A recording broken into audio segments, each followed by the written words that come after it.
കുറച്ച് ബോട്ടി കിട്ടിയിട്ടുണ്ട്. അതൊക്കെ നല്ല തിളച്ച വെള്ളത്തിലിട്ട് നല്ലോണം അതിൻ്റെ വേസ്റ്റെല്ലാം കളഞ്ഞ് പിന്നെ നല്ലോണം സോഡാപ്പൊടി വിനാഗിരി എല്ലാം ഒഴിച്ച് 3-4 പ്രാവശ്യം കഴുകി വൃത്തിയാക്കി എടുത്തിട്ടുണ്ട്. നമുക്കതൊന്ന് വരട്ടിയെടുക്കാം.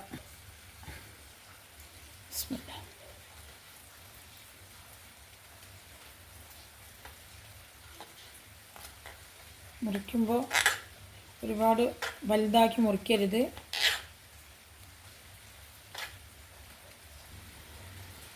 ഇത് വൃത്തിയാക്കി എടുക്കാൻ കുറച്ച് കഷ്ടമുണ്ട് എന്ന് തന്നെ ഉള്ളൂ. നല്ല ടേസ്റ്റാണ് കഴിക്കാനൊക്കെ.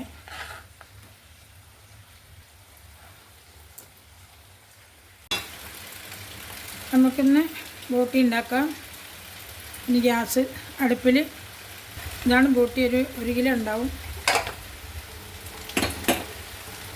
സവാള, 1/2 ടീസ്പൂൺ മുളക് പൊടി, മല്ലിപ്പൊടി, കുറച്ച് മഞ്ഞൾപ്പൊടി, കുറച്ച് ഗരം മസാല, കുറച്ച് കല്ലുപ്പ്, കുറച്ച് കറിവേപ്പിൻ്റെ ഇല.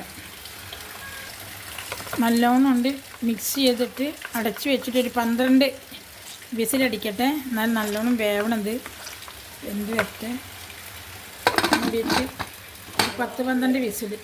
പെരിഞ്ചീരമൊക്കെ പൊട്ടിയിട്ടുണ്ട്. ഇതാ ഇഞ്ചിയും വെളുത്തുള്ളിയും ചെറുതായിട്ട് നമുക്കൊന്ന് ഇളക്കി കൊടുക്കാം. അതെല്ലാം നല്ല മണം വന്നിട്ട് നമുക്ക് ഒരു പൊടി ചെറിയുള്ളി ഇട്ട് കൊടുക്കാം.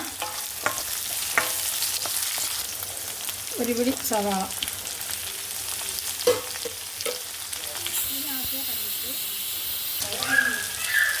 കറിവേപ്പിൻ്റെ ഇല എല്ലാം കൂടി ഒന്ന് നല്ലോണം വഴറ്റി കൊടുക്കും. ഒരു പച്ചമുളക് ഇതൊക്കെ ഒന്ന് വഴറ്റിയെടുക്കാം. ഒരു തക്കാളി നമുക്ക് അരിഞ്ഞ് ചേർക്കാം. നല്ല പുതിയ കത്തിയാണ്.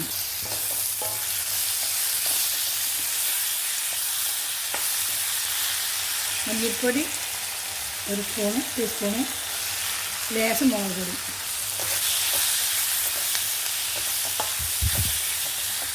ഇതിലേക്ക് നമുക്ക് വേവിച്ച് വെച്ച ബോട്ടിട്ട് കൊടുക്കാം.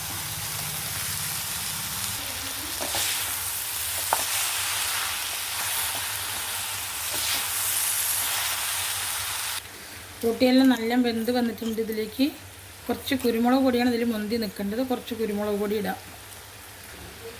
നല്ലോണം മിക്സ് ചെയ്തിട്ട് എല്ലാ ഭാഗത്തിലേക്കും കുരുമുളകിൻ്റെ പൊടിയെല്ലാം എരിവൊക്കെ എല്ലാം അവിടേക്ക് ആവട്ടെ. നമുക്കിഞ്ഞൊരു 5 മിനിറ്റ് മൂടിച്ച് ചെറിയ തീയിലൊന്ന് വേവിച്ചെടുക്കാം.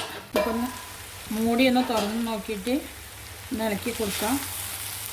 പക്ഷേ ബോട്ടിയൊക്കെ നല്ല വെന്ത്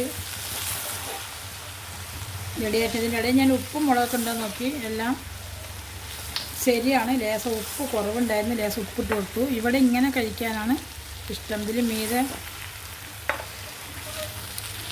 വരട്ടണില്ല. എല്ലാവരും ഇതുപോലെ ഒന്ന് ഉണ്ടാക്കി നോക്കണം.